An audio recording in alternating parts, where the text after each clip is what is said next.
Covid के समय में अच्छों की अकड़ और पकड़ दोनों ढीले हो गए थे। जीवन की नश्वरता से रूबरू हो रहे थे लोग, और उसमें भी बड़ी मुश्किल से जिन्होंने आईसीयू में बेड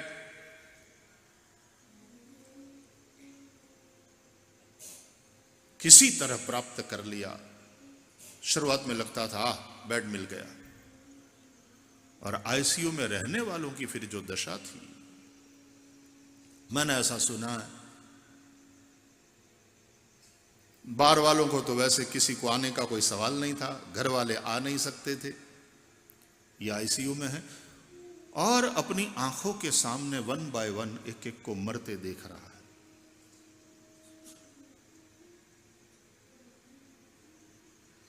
कभी कभी तो क्योंकि स्मशान में मुर्दों की इतनी लाइन, वेटिंग में रहते थे डेड बॉडी, 24 घंटे स्मशान में चिताएं जलती रहती थी। तो कभी कभी कोई मृत व्यक्ति को एकदम बगल में बेड पे, और उसको लपेटकर पैकिंग डिस्पैच के लिए तैयार है। फिर वो व्यक्ति थोड़ी ना है जैसे सामान हो।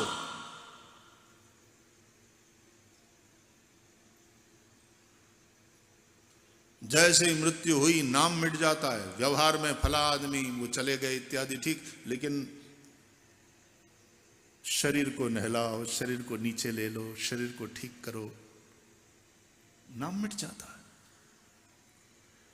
फिर अमृतलाल को नीचे भूमि पर ले लो, अब अमृतलाल को नहलाओ, अब अमृतलाल को ननामी अर्थी पर ले लो, फिर वो नाम नहीं रहता, शरीर रह जाता है जड़ निष्प्राण। तो एकदम पैकिंग डिस्पैच के लिए तैयार हो, जैसे वो शव पड़ा है बगल वाले बेड पे, और 7, 8, 10 घंटा वहीं पड़ा रहता है, और ये बार बार देख रहा है। आईसीयू में उन लोगों को जो दृश्य देखना पड़ा है,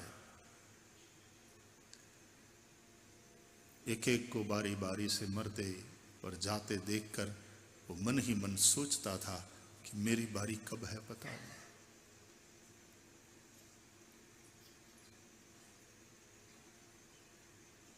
अंदर से उन लोगों को फोन करके अपने स्वजनों के सामने गिड़गिड़ाते देखा कि बेटा किसी भी तरह मुझे यहां से निकालो,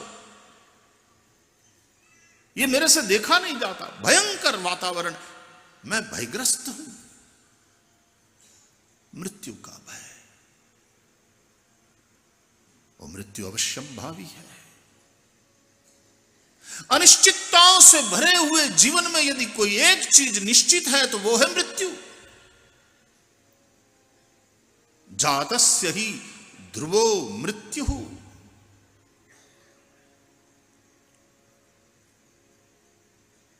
और मजे की बात यह है कि वो मृत्यु कब है वो अनिश्चित है, कम से कम हमें पता नहीं है। इसलिए मृत्यु की तलवार हमेशा ऊपर लटकती रहती है। आयुर्नश्यति पश्यताम प्रतिदिनम याति क्षयम यौवनम प्रत्यायान्ति गतः पुनर्न दिवसा कालो जगत भक्षकः।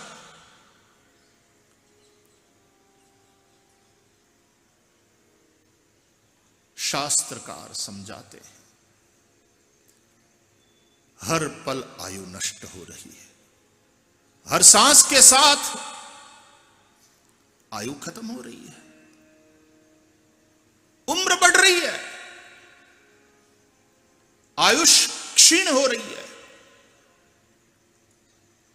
हर क्षण हम मृत्यु के और समीप होते चले जाते। हमारे यहां यदि किसी की मृत्यु हो जाए और कोई की अर्थी सामने मिले, हमारे यहां उसको शगुन मानते हैं, शुभ है, कमाल है। वो आदमी जिंदा था और सामने यदि मिल जाता तो अरे ये मनहूस कहां मिल गया, अब शगुन मानते थे।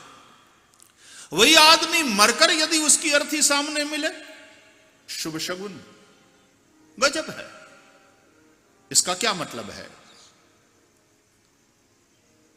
वो अर्थी मिले सामने, वो शुभ, हां शुभ। इसलिए कि उसने मरकर मृत्यु जो जीवन का अकाट्य सत्य है उसका स्मरण करा दिया, याद दिला दिया, एक न एक दिन तुम्हें भी जाना है।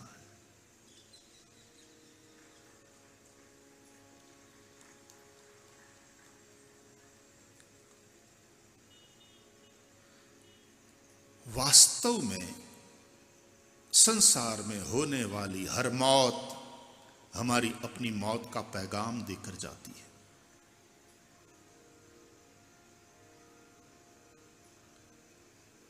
इसलिए हम थोड़ी देर खड़े हो जाते हैं, उस शव को प्रणाम कर लेते हैं, जैसे मन ही मन हम आभार मानते हैं, धन्यवाद तूने मृत्यु का स्मरण करा दिया।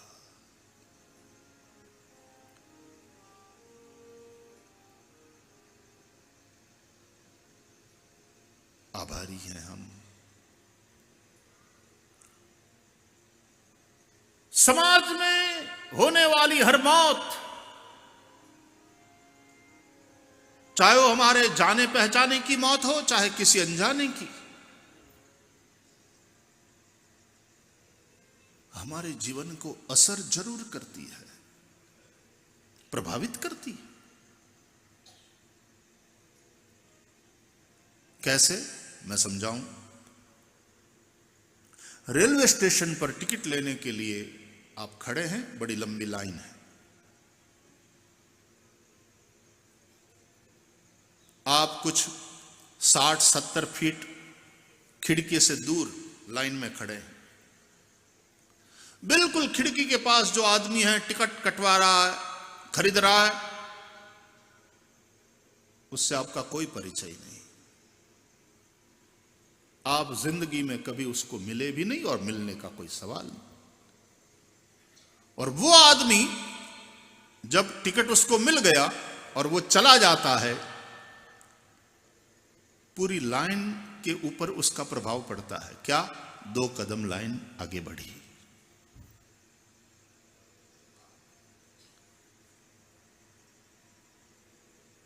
हमारी बारी और थोड़ी समीप आई।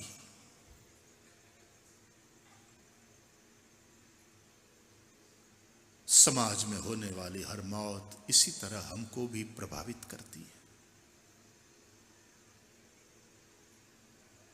तुमने देखा अपने जीवन से स्वजन धीरे धीरे धीरे धीरे कम होने लगते हैं। ये हमारे अपने ही अस्तित्व की इमारत से जैसे एक एक ईंट निकलती जा रही है। स्मृतियां शेष रह जाती हैं।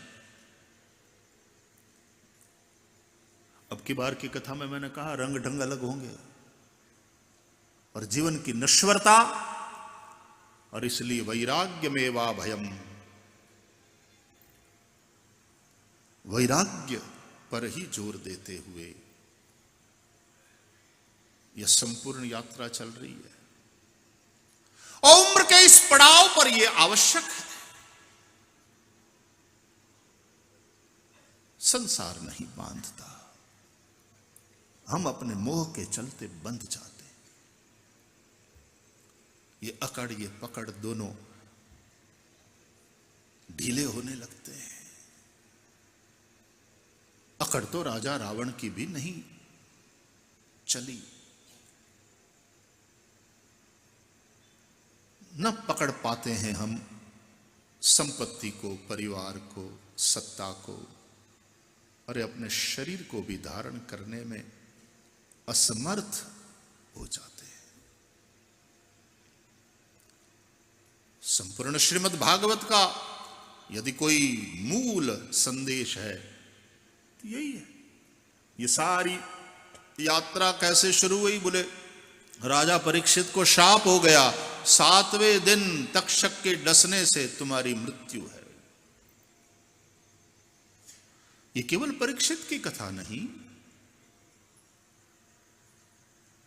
हम सबके जीवन की चर्चा है।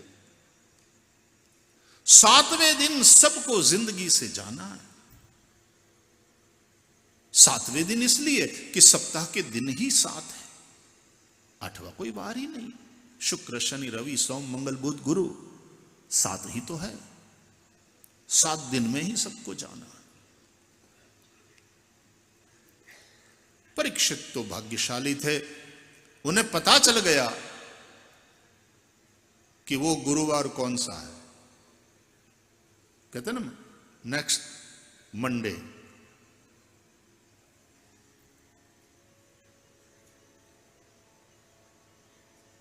इसलिए इस शाप को राजा परीक्षित ने वरदान के रूप में लिया। कल क्या होगा लोगों को भरोसा नहीं है। श्वः किम भविष्यति न जाने। अरे ये श्वास जो हमने लिया है वो छूट रही है, फिर से ले पाएंगे कि नहीं ये भी पता नहीं। निश्वासे नहीं विश्वास।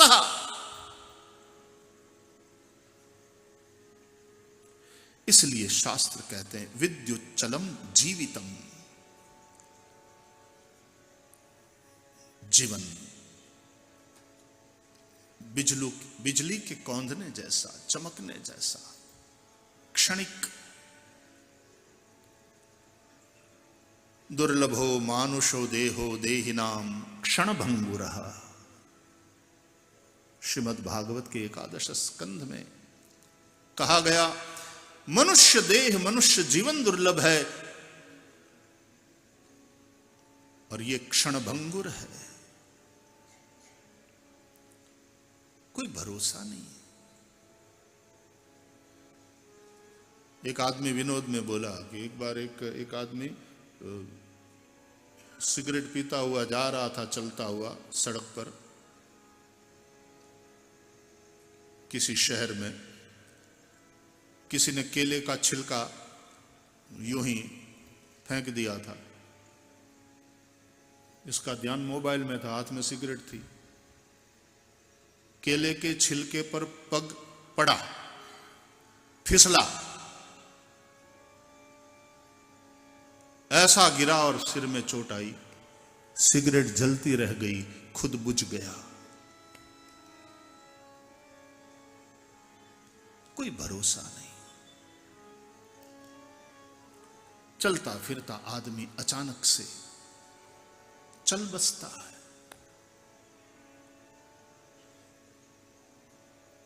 अरे वो तो वहां जाने के लिए चले थे ना। बोले हां चले थे, लेकिन अब चल बसे। क्षणभंगुरः।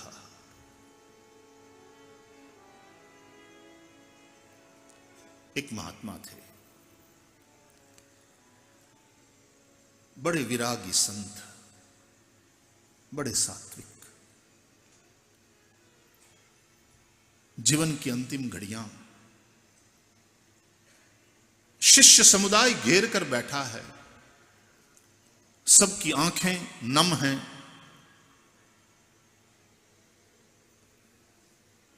कोई चरण दबा रहा है, कोई पंखा चल रहा है। सबने कहा महाराज, गुरुदेव,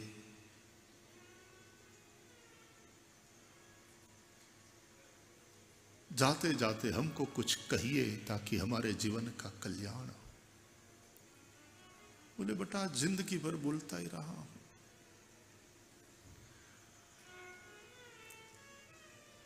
बोले 2 शब्द 2 वाक्य कह दीजिए जो हमारे जीवन का पाथेय बन जाए।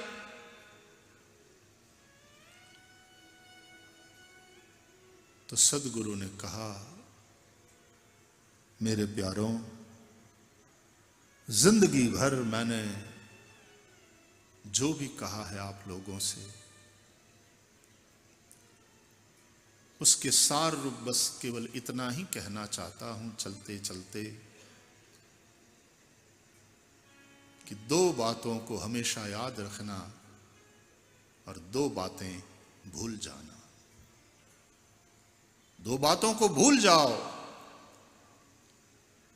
अपनी नेकी और दूसरों की बदी, इसको भूलो। दूसरों की बदी को याद न रखो, यदि तुम्हें पता भी है, तुम जानते भी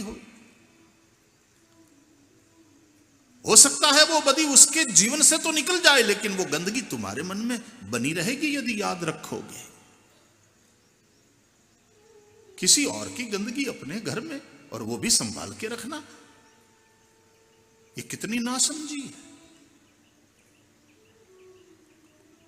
और अपनी नेकी को भूलो। इसलिए हमारे यहां कहते हैं, नेकी कर और दरिया में डाल।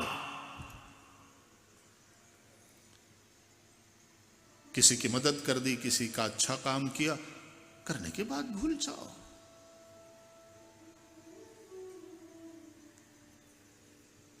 उसको याद रखोगे, कभी अभिमान हो सकता है, कभी अपेक्षा भीतर से उठेगी, कभी मन मुटाव भी हो जाएगा कि मैंने इतनी मदद करी, इसने मुझे थैंक यू भी नहीं बोला। नेकी कर और दरिया में डाल। दो बातें भूल जाओ, औरों की बदी और अपनी नेकी। और दो बातों को हमेशा याद रखो, एक मृत्यु को और दूसरे परमात्मा को।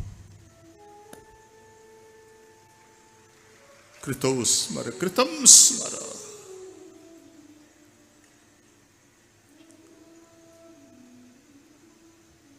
मृत्यु से डरने की जरूरत नहीं है, लेकिन मृत्यु को भूले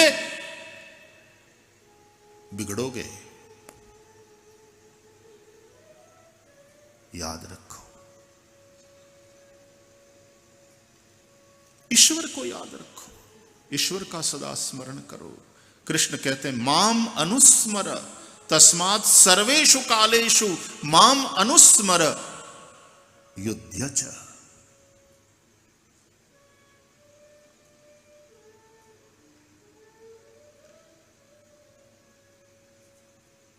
सुखदेव जी समझाते हैं राजा परीक्षित को, तस्मात् भारत सर्वात्मा भगवान ईश्वरो हरि श्रोतव्यः कीर्तितव्यश्च स्मर्तव्यश्चेच्छता भयम्।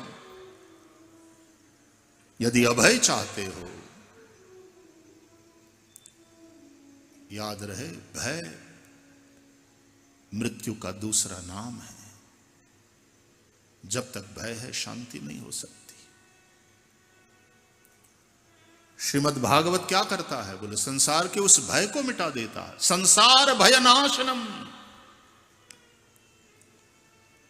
भक्त्यो गवर्धनम यच्च कृष्ण संतोष हेतुकम।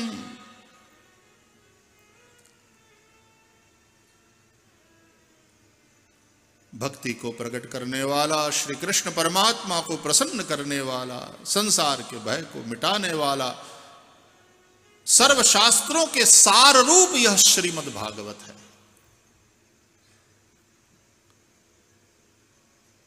मृत्यु से डरो नहीं, लेकिन मृत्यु को भूलो नहीं। तो इसलिए हम मुर्दे को प्रणाम करते हैं, इसलिए अर्थी मिली सामने उसको शगुन मानते हैं कि तुमने मर करके मृत्यु की याद दिला दी। हिरण्यकशिपु को वरदान मिल गया और उसने मान लिया कि अब मैं मरूंगा नहीं,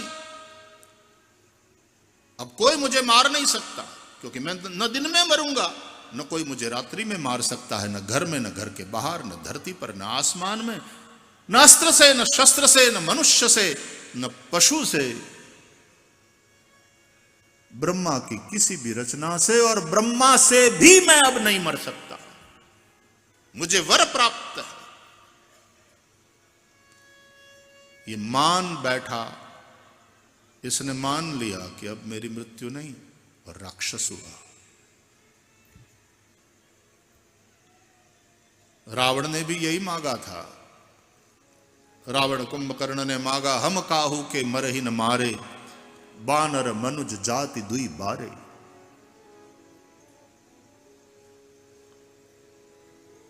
मृत्यु बड़ी प्यारी चीज है, सच। डरना क्या। तो जैसे आके बचपन में मां कहती थी, बेटे ये कपड़ा गंदा हो गया या फट गया, चलो चेंज कर लो। जैसे पत्नी कहती थी, बेटी कहती थी, पापा ये कुर्ता फटा हुआ है, चेंज कर दो। पत्नी कहती, ये कौन सी शर्ट पहन रखी है, अब इतनी तो पुरानी हो गई है, अब तो नई चेंज करो। मृत्यु भी आकर यही कहती है कि अब ये शरीर पुराना हो चुका, अब चेंज करने का समय है। वासांसि जीर्णानि यथा विहाय, नवानि गृह्णाति नरोपराणि, तथा शरीराणि विहाय जीर्णान्यन्यानि संयाति नवानि देहि।